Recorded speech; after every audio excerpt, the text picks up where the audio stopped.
Bonjour et bienvenue dans la chaîne Mathématiques Sciences. Aujourd'hui, je vais présenter et expliquer une nouvelle vidéo. Cette vidéo donc tout simplement pour les premières en spécialité mathématiques. Et dans cette vidéo pour les premières spé maths, ici je vous propose d'aborder donc un dernier point court sur le théorème d'Al-Kashi. Ok, donc ça va être le dernier point court de ce chapitre-là. Donc le théorème d'Al-Kashi. Donc avec l'étude des ensembles de points, ça fait partie, on va dire, des applications du produit scalaire. Donc si vous ne l'avez pas vu dans le chapitre sur le produit scalaire, vous le verrez certainement dans le chapitre que je viens de énoncer à l'oral, hein, c'est-à-dire celui sur les applications du produit scalaire. Ok. Et dans ce cas, vous verrez également toutes les notions de vecteurs normaux, enfin de vecteurs normal à une droite, etc., etc., que je vais évoquer dans un autre chapitre personnellement. Ok. Bravo. Bon, en tout cas, théorème d'Al-Kashi. Alors, pour vous en dire déjà deux mots, ça va être un peu, vous allez voir, comme le théorème de Pythagore version tous les triangles. Je m'explique. Le théorème de Pythagore, vous avez vu en quatrième, par exemple, que si on a un triangle ABC, qui est rectangle, donc en B, d'après le théorème de Pythagore, on a l'égalité suivante qui est vérifiée. Le plus long côté qu'on appelle l'hypoténuse, donc l'hypoténuse au carré, est égal à la somme des carrés des deux autres côtés. Donc ce qui veut dire qu'on a la longueur AC, qui est égale à la longueur AC carré, qui est égale à la longueur AB carré, plus BC carré, à partir du moment où notre triangle ABC est rectangle en B. Donc pour l'instant, pour calculer les longueurs, on connaissait bien cet outil, le théorème de Pythagore. Sauf que le problème, le théorème de Pythagore, on s'est très vite trouvé coincé, parce que on a des triangles qui ne sont pas forcément toujours rectangles. Et donc, dans certains triangles qui ne sont pas forcément rectangles, il fallait utiliser certaines propriétés, notamment celles sur la hauteur, la médiane et tous ces trucs-là, qui étaient un peu compliqués et farfelus. Donc ça nous menait à des raisonnements un peu longs.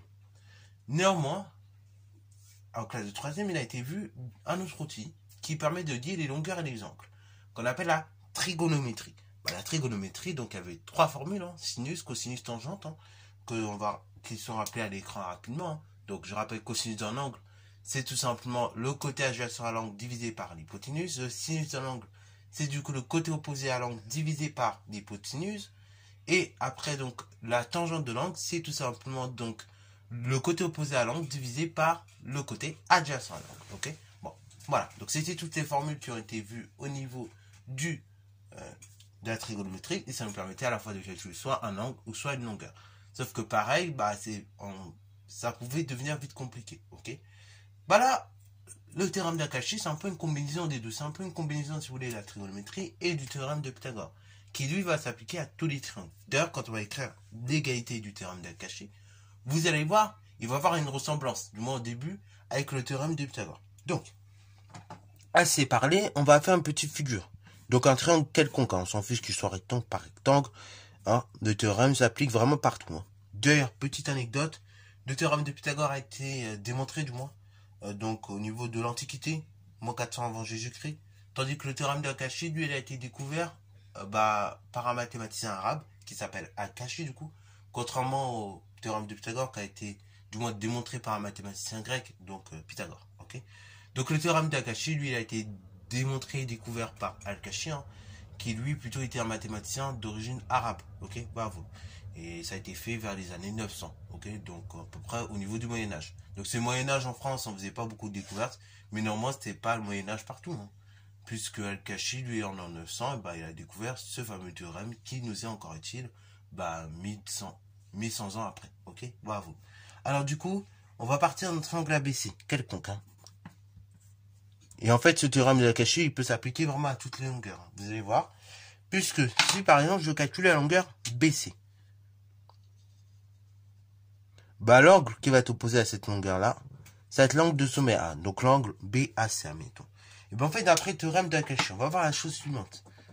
On va voir dans un triangle quelconque, hein, l'égalité suivante qui va être vérifiée. Donc la longueur BC carré, qui est égale à la longueur AB carré, plus tout simplement, donc AC au carré, moins deux fois tout simplement la longueur AB fois la longueur AC fois le cosinus de l'angle formé, de l'angle formé en face, donc de la longueur que je souhaite calculer. Donc ici le cosinus de l'angle de sommet A, c'est-à-dire le cosinus de l'angle BAC. Alors, j'attache énormément d'importance à l'écriture. Faites bien attention. Vous voyez, la longueur que je veux calculer, c'est BC. Ok, donc j'écris BC au carré tout seul.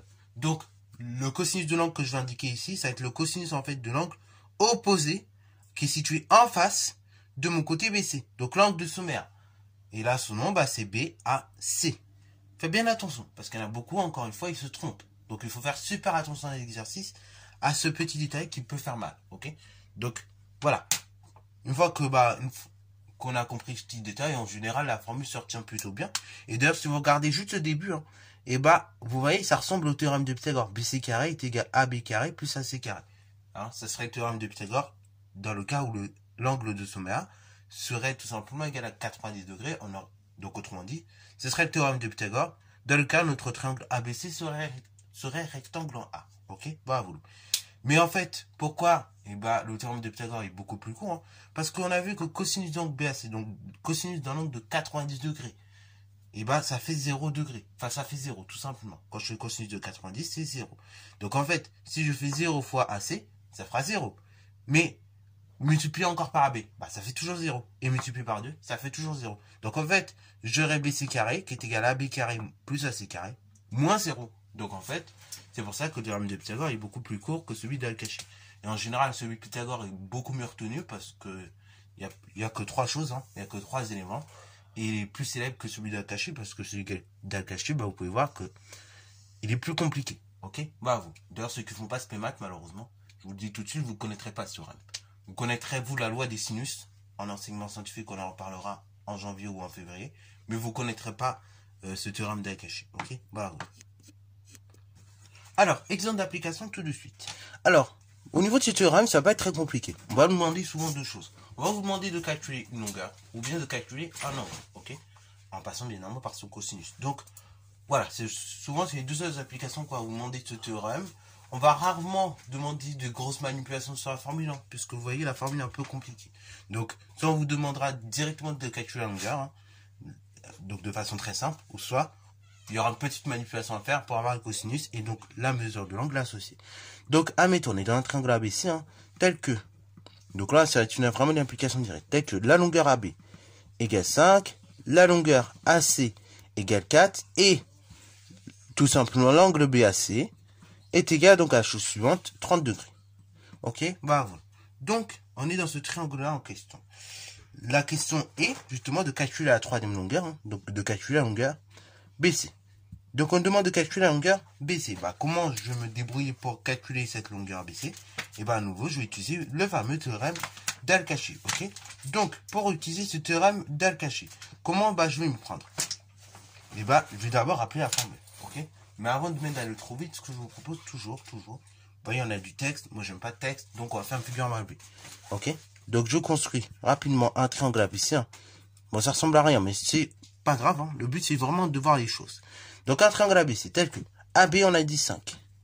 AC, 4.